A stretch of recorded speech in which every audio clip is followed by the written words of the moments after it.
What's good? We are back. Another episode live from Fayettenam Fridays.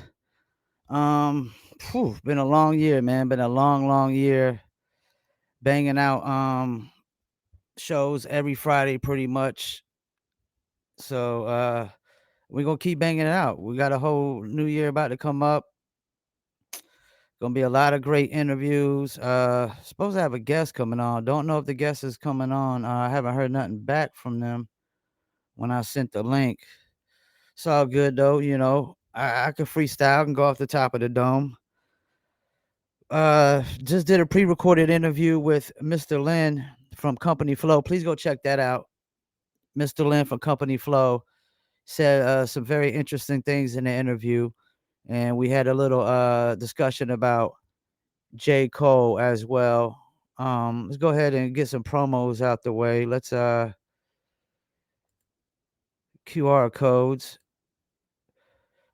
Follow the Paul Pickett podcast. I just did an interview with Ervin Bandito Brito and Christine Vicens, who will be fighting tomorrow night for BKFC's women's featherweight belt against Christine Faria. So she's going to be going after the featherweight belt in BKFC. Check those interviews out. Got a bunch of new interviews on the way. We'll be interviewing the guy with the fastest knockout in combat sports, which was like 2.9 seconds.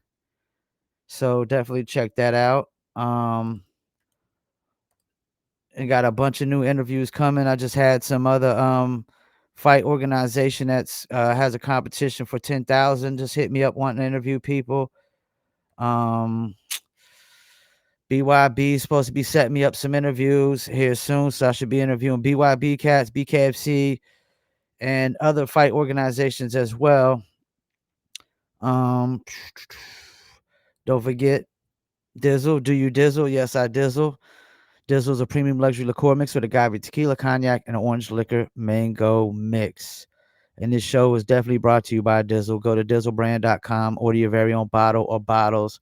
Shouts out to my guy, Chris Roker, son of Wally Roker, who sung for bass for the original Heartbeats. And shouts out to Livio Harris, produced and found Adina Howard, and shouts out to the creator of Dizzle, Mike Dizzle. They out there in the West Coast with that beautiful weather while we got the sorry weather over here on the East Coast. Don't forget New Litter Apparel for all you dog lovers. Go to millions.co. Exclusively, we have the New Litter Apparel at millions.co. And it doesn't look like my guest is coming on. Sometimes people do come late. Some things do happen. Last time when we did an interview with Smoother Hustler, somebody reared his car right before the interview, so we had to reschedule. We had to reschedule Illa G and a couple other cats, and that's the thing. Every time we had to reschedule, cats are really good about rescheduling. I had to reschedule the Black Sea interview, which I previously did. I think that was last Friday. Check that out. Black Sea from RBL Posse. I ain't gonna lie, man. I almost got teary-eyed with that interview. Just thinking about both of his group members were murdered. Before I get into a couple of topics, I just want to go to rundown of some of the people we've interviewed this year. Just, of course, Lenny Williams, Melvin Riley. Let's see, who else we interviewed? Of course, we just had Black Sea interview. We interviewed Choclair this year. We've interviewed Mr. Lynn, Just Ice, Bogey Black and Key to Life, CMG from the Conscious Daughters. My man Mr. Jones been on a couple times. Interviewed Nonchalant, 5:00 in the morning. Elder Sensei from Artifacts. LG Prestige from OG Millionaire. Minnesota Money Boss Players. Pace One. Mr. Servon. We had Bishop Omega on from the Raleigh Durham area, raps and does comedy. Kid Sensation, who used to do music, was down with Sir Mix-a-Lot. Interviewed J Cobb, Kid Called Quest, Smooth the Hustler, one of my favorite rappers of all time, man. I ain't gonna lie, I was like a kid in a candy store interviewing Smooth the Hustler, even though I've known him for over a decade. Gasner, the artist, really great musician, soulful musician. I think he's based out of Louisiana. Cayenne, the Lion King, he's got that the movie out. Illa G, of course, down with Mobb Deep, was good friends with Sean Price before he passed. Mickey Fax, I mean, the guy who breaks down everybody else's bars and lyrics and metaphors and punchlines. We had Logic DGC, who had a really good story about just trying to come on and get awareness for his daughter that was I guess his baby mama dipped with his daughter and he can't find them. She just took the kid and ran. Edgar Allan Flo out of Raleigh. Um, my man UG from the Cellar Dwellers, Supreme to Elohim, Duck Down Records. Barry Benson, one of my clients, Stratus Digital Music, who basically had one of the first hip hop mix shows on radio back in the days, and college radio at that, if I'm not mistaken. Hakeem Green, Channel Live, All I Do Is Spark Mad Ism. DJ Chuck T, who I definitely want to have on the top of the year. We had Josie Mo, really the heart and soul of Durham hip hop, and really funny guy, man, doing a lot of comedy stuff. DJ King Flow out of France. Man, I mean, is that it? Is that it? Yag Fu Front had Yag Fu Front, and I need to have them back on. Dennis L.A. White and Lady Luck on one episode. And PF Cuttin from Blase Blase, who I think was the first interview. I think PF Cuttin was the first interview. Nope, that's right. We had Lenny Williams and Drug Beats. My bad. DV Alias Christ, Black Watch, Hood the Mayor. Yeah, so I think the first interview was actually my man DV Alias Christ. First interview to start out the year. Then we had Black Watch, Drug Beats, Hood the Mayor, and the great Lenny Williams. You know, I'm upset that Cass didn't tell me my microphone was messed up, man. That echoey microphone that was with that audio mixer.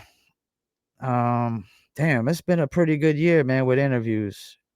We did the top 25 boom bap producer draft. I'd like to do that again, but something different, like another kind of draft. And this show actually started out with like 5 or 6 cats, and now it's just me, which is all good, you know. I'm not gonna quit. I'm not gonna get discouraged. I'm gonna keep putting in work. I was doing this podcast and shit before Live from Fayettenam, and I'll keep doing it until I'm 6 feet deep into the grave, man. So, doesn't look like my guest is coming on. Doesn't look like my guest is coming on. That's not, I mean, it's not gonna bode well for any other unsigned artist. I could tell you that much. So there was a topic last night in my pre-recorded interview with oh, and I had Brother J from X Clan. I forgot Brother J from X Clan just recently. And I did Mr. Lynn from Company Flow pre-recorded yesterday, and something interesting he said when he was on Ruckus Records and why they left Ruckus. And it just made me think like how grimy and how shady record labels are, where they, you know, Company Flow was pretty much not really a mainstream group. They were really underground. They had futuristic sound and very experimental sound. So Company Flow was touring overseas at the time, and the label, you know, sent over was sending some materials overseas for them to promote. And so, you know, they're going to get the mail, and they thinking they about to get you know, some Company Flow flyers or some kind of promo to pass out or to sell, whatever it was going to be. And when they get the package, they said it was the Most Def Body Rock, which is a dope single. And he said, you know, he did say, you know, they didn't have no problem with Most Def in them, but like it was really like a slap to the face. It's like, Why would I be promoting some other artist material on my tour that I'm headlining and they're not even on the tour? Um, I'm just because we're on the same label doesn't really mean much. I could see if they were signed under me, then yeah, that would make sense, you know. And so that was really the downfall of their deal with Ruckus, because Ruckus is sitting there sending other Ruckus artists material for them to promote, which is really crazy. It's like, how do you know that they're even friends or even like each other? You sending the material just because they're on the same label don't even mean they cool. Second of all, why would I promote somebody else's material on my tour? And then it's like even a slap to the face, because it kind of basically what they're saying is that Mos Def was more of a priority to Ruckus than Company Flow. And that's another problem with labels. They prioritize certain artists as this is number one priority. Like TDE, it's like Kendrick, um, Schoolboy Q, and then Absol, and then J Rock. And you know what's crazy about it? J Rock actually is the first artist on TDE. He pretty much started this whole TDE thing, and he's kind of like at the bottom of the barrel with that. But I'm pretty sure he's not complaining. He's not unhappy. He's cool with his role. So yeah, I thought that was one of the grimiest, shadiest things I heard that a record label did. Like, you actually sent some other artist's promo material to another artist for them to promote it on their tour just because they're on the same label. That doesn't mean they want to promote that other artist. It doesn't mean they're cool with that other artist. There's plenty of artists that signed to the same label that ain't cool. So I thought that was crazy. Um, and then it made me think about what Paul Wall was also say. Paul Wall put out a video recently where they was asking him why he hasn't signed no artists or put no artists on, and he made a lot of sense, man. He basically was saying, like, why would you sign underneath another artist? Because that artist isn't gonna put the same energy into you that they will put into themselves. First of all, second of all, they might not want to see you basically come up higher than them. They don't want to see you surpass them. Like, cause think about hip hop history. Typically, when artists put on other artists, how many times did you see an artist put on an artist that was bigger than them or that became bigger than them? I mean, like, M put on 50 Cent, but 50 Cent was only bigger than him at that moment and at that time. In the long run, Eminem is still a bigger artist than 50 Cent. And he probably still was, come to think about it. But just for that moment of them two albums, nobody was bigger than 50 Cent for those two album moments at that time. But once those album sales started to go from 10 million to 10 million to 5 million to 2.5 to 1.2, then it just you start to see it leveling out, and Eminem is still like up here and 50's down here. The first time I seen an artist put on another artist and that artist became bigger than him was when Fat Joe put on Big Pun. Big Pun was bigger than Fat Joe. But before that, I can't think of one single person that signed an artist and that artist or the group of artists was actually bigger than them. Look at all the people 50 put on. None of them were bigger than him. None of them were T.I. Anybody T.I. put on bigger than him. Anybody Jeezy put on bigger than him. Anybody Rick Ross put on bigger than him. Did anybody Ice Cube put on bigger than him? I mean, have you seen anybody do that? Even Dr. Dre is questionable. Like, is Snoop and M and them really bigger than him? Because I mean, he produced all their albums. I never seen, like, nobody J. Cole put on is nowhere near as big as him. Nowhere near as big as him. And then I heard rumors that this is gonna be the last um Dreamville Fest. And I'm sitting there thinking, why would it be the last Dreamville Fest unless J. Cole is thinking about retiring? Is he thinking about calling it quits? Because Dreamville Fest ain't gonna be what it is if J. Cole's not on the ticket. If J. Cole's not headlining Dreamville Fest, if he's not performing, it's not gonna be what what it is now. If you think Boss and Luke and all them is going to pack in Dreamville Fest without J. Cole, like it's being packed in now, you're delusional. You're sadly mistaken, man. It's not gonna happen. It's definitely not gonna happen. So definitely a guest is not coming on. And there was another topic I wanted to go over. I probably only gonna stay on the 7:30, but the TikTok, the banning of TikTok. So Joe Biden and Democrats kind of pushed forward with this TikTok ban. I know Trump was talking about it at first before, but he never fully went through with it when he was in office. And now he's got a soft spot for TikTok because apparently TikTok has helped him with his sales and whatnot. And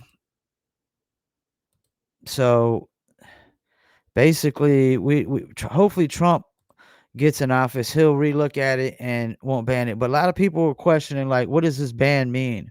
What's going to happen? Is like, if they ban TikTok in the United States, will it remove completely off your phone? Well, from what I've heard, that's not really the case. What I heard the ban will really consist of is that you won't be able to download TikTok on the app no more. So people who already have it downloaded on the phone, don't delete it because then you won't be able to re-add it. And so any new people like trying to come in and create TikTok accounts, y'all probably want to create them right now because once they remove it off of the app, you won't be able to download it off the app because the app will probably get fines and stuff for having it on the app and allowing people to download it. And then they won't be allowed to update it. So whatever version you'll have of TikTok, when they ban it in United States, or if they ban it in United States, that'd be the last version. Like there won't be no updates, no changes. I mean, they might be able to. That's the thing. Even if they change the algorithm, they won't be able to probably update it to the app, which is, you know, which means TikTok could come into issues later, like for the software running, if as operating systems update and operating systems advance and get better and upgrade themselves, that could cause issues. But from what I'm hearing, it's not gonna be like you can't still use TikTok in the United States. Like if you already have it on your phone, you should still be able to use it. You just won't be able to update it, and you won't be able to delete it and re-upload it because it won't be available in the app. Now,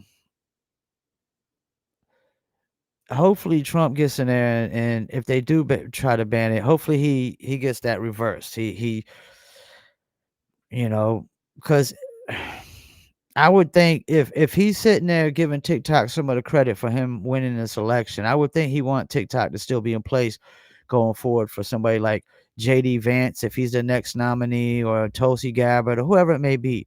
I would think he would want TikTok to still be in place. People keep talking about TikTok brainwashing kids, this, that, and the third. Well, parents need to step up and do their jobs. Parents need to take responsibility for allowing their kids on these apps. My sister doesn't allow her kids on apps and to have phones and things of that nature. She controls that. Like she probably gonna make it where if they want a phone, they're probably gonna have to go get a job and get their own phone. You know what I'm saying? And so if you just parents are just freely allowing their kids to just do whatever they want on their phones, don't got parental locks on certain things, or not allowing, parents can always say, yo, you can't download TikTok or do anything on TikTok. But parents are just letting kids do whatever they want, man. Like I don't see the need for kids to have phones. People always say, it's for emergencies and stuff like that. That's Y'all let the phone companies talk y'all into that shit. Y'all let the phone companies talk y'all into that shit, because that's bullshit. Because back in the days when there was emergencies, use a house phone, use a pay phone,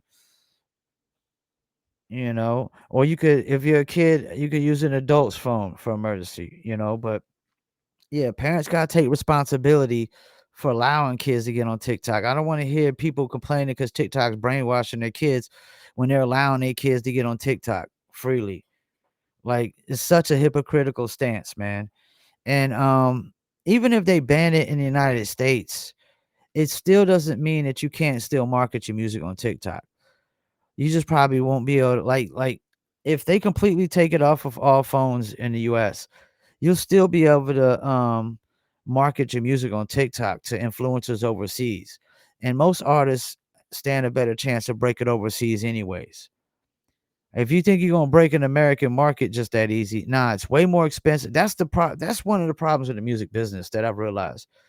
Everybody's trying to break this music in the US market. When you try to break your music in the US market, well, I hate to tell you, it's far more expensive. You know, if I run like $50 of ads, or let's say I run $1 a day of ads on Facebook. If I run $1 a day in the US market or anything local, you're lucky if you're gonna get 100 people viewing it per day. If I run it in like countries like Philippines or uh Estonia, Uganda, some South African countries, or Japan or Asian markets, I might get 2,500 to 3,000 people viewing the ad. Opposed to America, ads you only get 100, 130, 150 people gonna view your ad if you're going off of US only. If you go worldwide with it, you get more bang for your buck. But people are always concerned with, you know, they don't. What if people speak these other languages in these other countries? Man, every country got motherfuckers that speak English. Like it's literally a second language in every single country is speaking English. Every tourist resort in every country has people who speak English. So there's multiple people that speak English in every country.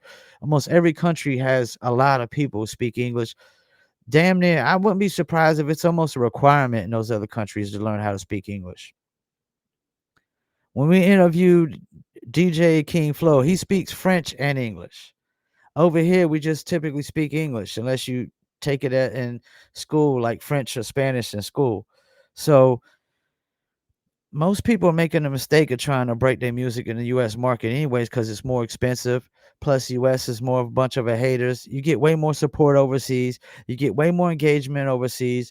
The shows will be more expensive if you get booked for shows. You get higher booking fees because it costs more to get you over there. So the shows are typically going to be bigger because it costs more to get you. You know what I'm saying? Like, that's the thing. Like, it don't matter if you're doing a show in Africa. Like, if you're getting 10,000 over here, you're getting probably 15 to 20,000 over there. So they're gonna make sure that all the Africans are coming out for that show, man, and turning up for that show because they want to make their money back, man. And they gotta have bigger shows just to make their money back, but they can have bigger shows because people actually come out and support more. They don't, it ain't Haterville like Fayetteville. So yeah, man, y'all need to stop just focusing on the US market. Y'all need to be going worldwide with this. You get more bang for your buck. And if they do ban US, influencers or ban TikTok US, you're gonna have to go to influencers overseas. Because I could tell you right now, you're not breaking your music on playlists. If you think that's gonna happen, you're delusional as fuck. You're dumber than a bag of bricks, man. Somebody dropped you on your fucking head at birth. Artists are being broke on social media, and that's really it now. They breaking artists on TikTok, YouTube, Instagram, Facebook, Twitter. I'm telling you right now, ain't nobody breaking no artists on Spotify. Not without social media. Not without social media. And so if they broke you on Spotify using social media, guess what? That means you broke on social media. So, for people that's wondering what's gonna happen with this TikTok thing, I tell you what, like, labels might be hurting because labels are using TikTok influencers heavy.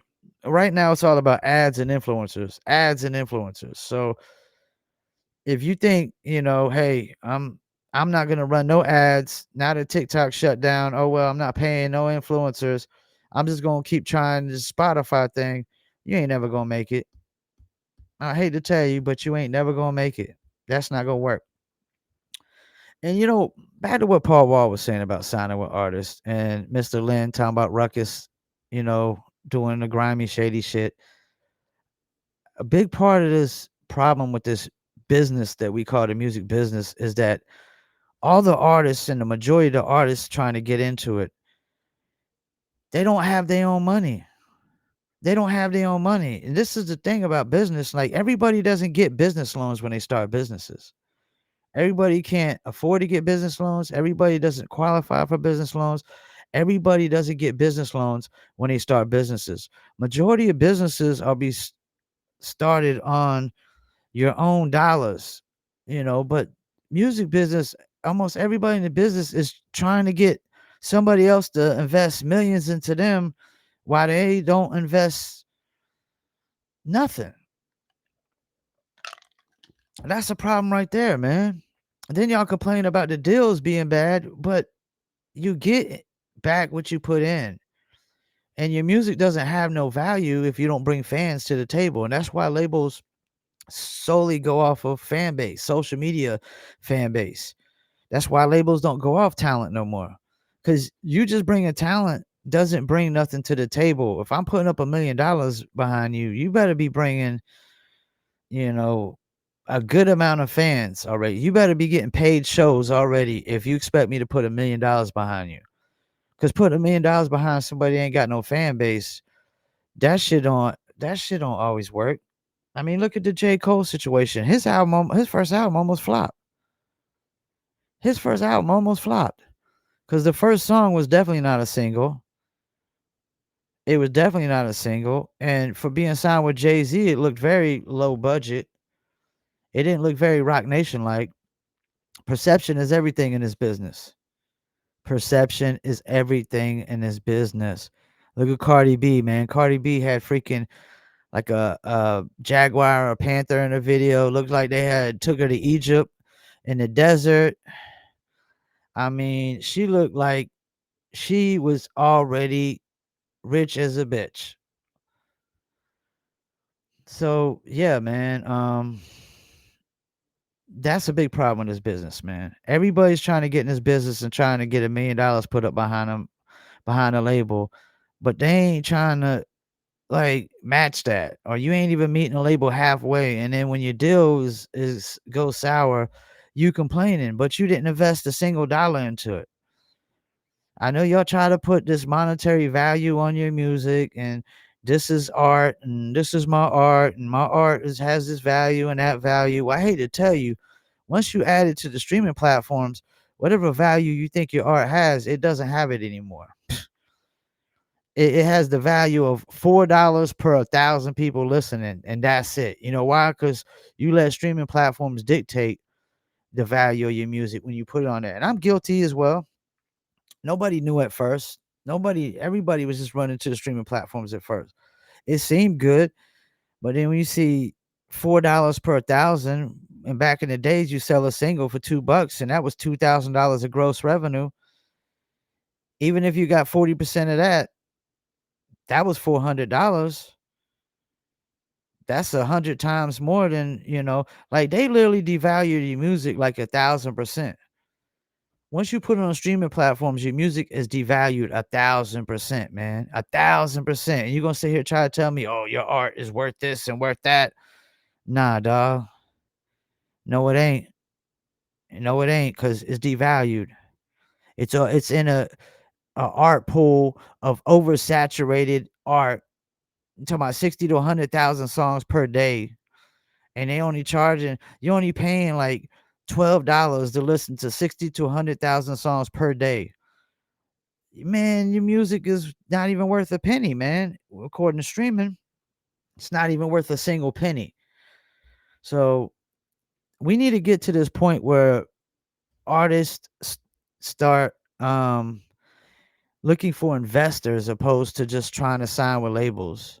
Try to find an investor and not try to find a label, at least not right yet. You know what I'm saying? Because if you can make it independently, like a Tech Nine, then you want to try to do that. You know what I'm saying? If you can make an investor, millions of dollars off of his return by investing into a long-term investment because music business ain't no short-term investment. You can't break no records in like 3 to 4 months. And even if you do, um, like you better be touring heavy at the time. You better not do like Moray's peoples did and not have him doing no features and try to break him. He broke to him during COVID. He wasn't doing no shows and none of that. So that's why he doesn't get as many shows as he should be getting. That's why he's not headlining a tour. So yeah, y'all need to go and try to get investors opposed to just getting a record label. And if not, then you need to invest your as much money as you can afford into the advertising and influencers, and you need to pump out content. Like that's the cheapest way to promote is really just pump out a shit ton of content. Constantly pump out a shit ton of content and good content at that, you know. But everybody trying to get to the record label, most of y'all coming to the record labels and y'all ain't got no money to invest into yourselves, or you don't want to invest no money to yourselves. Like that's the thing. Most people sign, like even people nowadays that are put money in themselves and get to the point to sign with a label. As soon as they sign with a label, they kind of want to stop spending their own money, which is really it's dumb. It's stupid. If you already at the point where you made it off of you had an investor or you invested in yourself, why sign with the majors? And just to I mean, what? Just so you could say you signed to the majors? Because if they got to put up all the money and then you expect them to do all the work, which is pretty much nothing, because labels don't break artists at all. They might set up some ads here and there, pitch to some playlists, but you know, most of the time nowadays they're not even going to do the work. They're just going to give you the advance and make you do the work because you pretty much did the work to get there anyways. But it's like it makes no sense to sign with labels because you know you're asking them to put up all this money. You don't match them on the money once you sign. You know, you don't see too many artists like if a label putting up 500,000, you don't see the artist putting up 500,000 his own. And then you upset because you might not got the money you thought you deserved out of this deal. But like if you invest, if the label's investing all the money, man, you're not gonna get but scraps. I mean, why would nobody not think that's common sense? That you're asking somebody to invest all the money, even if you invested all the money up to that point. Now you're saying, "Hey, we're tired of investing all the money. Y'all put up all the money. Y'all distribute it. Y'all do whatever y'all do. We ain't gonna put up no more money. We just gonna bring fan base to the table, and we're just gonna try to make this bigger." I mean, that's cool and all, but that's not how it works in the business world. The money you put in determines the money you get back, man. It doesn't matter what business it is. So we gotta stop thinking just because you bring music to the table or fan base to the table that labels are looking at as you bringing money to the table. Now, as soon as the labels start paying all the money, man, that's and you don't start selling them a certain amount, you're gonna be in debt. You got to recoup. That's the anything the label is gonna give you is you got to recoup. So if you got to recoup money with a label, we know you ain't investing your own money into this no more. You pretty much said it's like Jadakiss and Styles P. That's why I don't really respect Jadakiss as a solo artist. Jada said he'd rather, basically risk the label's money instead of his money, which is crazy to me because I'm thinking if I rhyme as dope as Jadakiss, if I'm as dope as Jadakiss, I'm betting on myself. I'm putting all my eggs in one basket and I'm betting on myself. But the fact that Jadakiss ain't willing to bet on himself says a lot. But Styles P is willing to bet on himself. He's willing to stay independent and put all the eggs in one basket and bet on himself, man. You know? So yeah, man. Artists, I don't know why y'all would sign with other artists. I'm with Paul Ball on that. It don't make no sense. You're never gonna be bigger than an artist that signs you. They don't typically want you to be bigger. They're not gonna push you at the status that they're at. And if you were, and that's the thing, if you were gonna be as big as the artist, you wouldn't have to sign with an artist. You'd be signing with a major label, or you'd have an investor, you know. So, and as far as the TikTok thing goes, that's gonna be interesting, man. That's gonna be totally interesting to see. Early January, we'll see if TikTok gets banned, and we'll see if it gets removed from people's phones, or if it stays there. If it stays there, like I said, it just means you won't be able to update it, and you won't be able to like delete it and re-upload it. It won't be available on the app, and no updates will go to the TikTok whatsoever. They'll like shut that down, but you'll still be able to get on there and post and things of that nature. And musicians will still be able to distribute music probably to TikTok, even if TikTok gets banned in the US. US artists will probably still be able to get their music distributed to TikTok. You just have to go through international influencers, and there's tons of big international influencers. And it doesn't matter if they speak English or not, because a lot of these artists go to countries where they don't even speak a lick of English, and a sold out crowd and that loves them. So y'all need to stop looking at this the wrong way, man. It don't matter if somebody spends like speak English. It matters, are they gonna spend money? I don't care what language a motherfucker speaks. Are you gonna buy a ticket to the show? Are you gonna buy a hat, a hoodie, a CD, vinyl? Who cares what freaking language they speak? It it's all about the almighty dollars, pesos, dinero, you know. And as far as the labels go, you want to stay away from the labels. You know, if you can't, you don't want to sign with an artist, and you don't want to sign with a label either. You want to just try to stay independent, man, if you can, because if not, you're gonna be on tour, and the label gonna do you like company flow, and send you some other artist material to promote. I mean, can you imagine if 50 Cent was signed to Def Jam when he came out with those that first album, Get Rich or Die Trying, and Ja Rule's like on tour, and they sent him the 50 Cent material to promote on this tour? I mean, Ja Rule would be furious.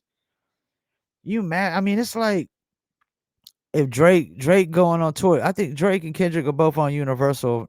So like it'd be like Universal saying, sending Drake like Not Like Us promo material to pass out while he's at his show, or have his team pass out.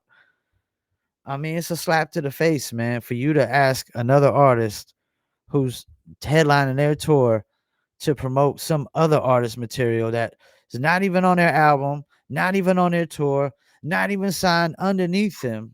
They're just label mates. Like, what? Who does that? But janky ass, shady ass labels. So yeah, man, y'all go back and watch that Mr. Lin interview I just did pre-recorded. I'm gonna start doing pre-recorded interviews here and there. Just try to give people options to pre-record. Some people can't do the Fridays at 7 p.m. So I give them like a Thursday at 5 p.m. And you know, Monday, Tuesday, Wednesdays, and Sundays and Thursdays we do bare knuckle MMA interviews, BYB interviews, whoever it may be. You know, I got some MMA interviews coming up here, some jiu-jitsu interviews coming up here real soon as well. Last 2 weeks I didn't do music reviews, so you know I just been exhausted, a lot on my plate, doing a lot of interviews. Orders been pretty steady on my site promopalace.biz, where I do advertising and influencer marketing for musicians, and we also service your music to DJs as well, because DJs still matter, because clubs still matter, and radio still matters, because there's, as long as there's people still listen to radio, mix show radio campaigns still matter. As long as there's college radio still matters. As long as people are going to clubs and dancing to music, clubs still matter, and DJs still play music in clubs. DJs still play music on their mix shows and college radio and all that. And, let me go ahead and throw the comment in there for y'all to submit the MP3 to livefromfayettenam at gmail.com. I'll probably be doing music reviews around 3, 4 p.m. tomorrow. And we got the Bare Knuckle BKFC tomorrow in Hollywood, Florida. BKFC on the Zone. Got to tune in and watch a bunch of people that I've interviewed fight for that. And yeah, man. So that's just my opinion, man. Try to stay away from labels if you can, because if you're signing with a label and you're not putting up the same amount of money as a label, then you're gonna get crumbs out the deal. Try to find an investor. Try to stay independent. Um, Definitely don't sign on another artist, because artists, I mean, like, especially if it's not an artist that didn't break themselves. If it's not an artist that didn't break themselves, or don't know the formula of how they got broke, or can't use the people that broke them to break you, yeah, like, it don't make no sense to sign with an artist that's never broke another artist. An artist that doesn't break music. Like, artists that get in the game and never promoted or broke an artist a day of their life, and now they want to start signing artists. Like, if you're not an artist that broke yourself, then how you gonna break another artist? Tell me that. If you're an artist that never broke yourself, if you're not making a living off of this music, how the hell you gonna have somebody else making a living off of this music if you're not even making a living off of this music? If you ain't broke yourself, how you gonna break another artist? Because that's what you still gotta break artists. You still gotta build fan base up from scratch. Like DJ Chuck T said, one by one by one by one. You know. So I think I'm about to wrap it up here. But been a really good year. Next week we got Gemini the Gifted One. Gonna follow up with him Monday and make sure he's good. And I don't appreciate, like, the fact that tonight's guest didn't I got no reply from their peoples when I sent the link. I got no reply back when I sent the messenger, and that's pretty much it. They ain't no rescheduling. They must think they got more hits than, like, Lenny Williams or Melvin Riley or something. I don't know. And that's another reason why unsigned artists don't make it, because they don't take shit serious, man. They're not really trying to do the grind. They're not really trying to put in the work. They think certain things are beneath them and they're above doing certain things, which is crazy. I mean, I just interviewed Just Ice and Brother J from X Clan. I mean, ain't no unsigned artist from Fayetteville or Rayford or Raleigh bigger than them. I'm sorry.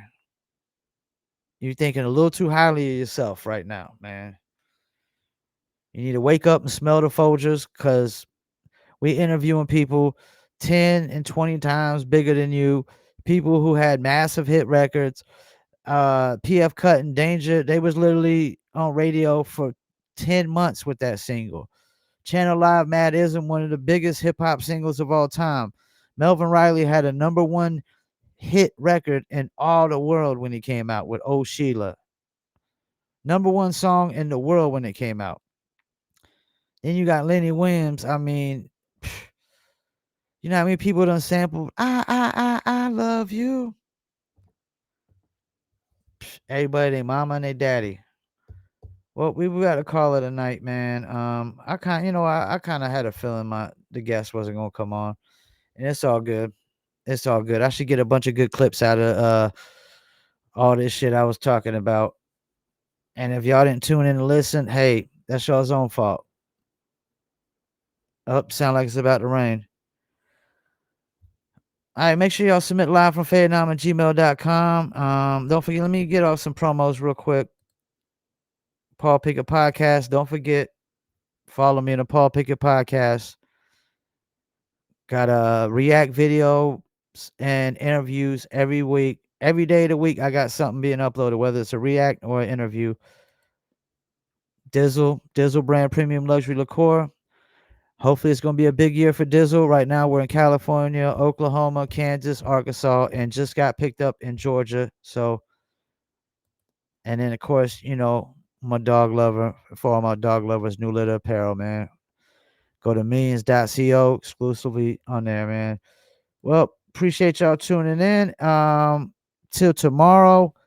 Peace. I'm out.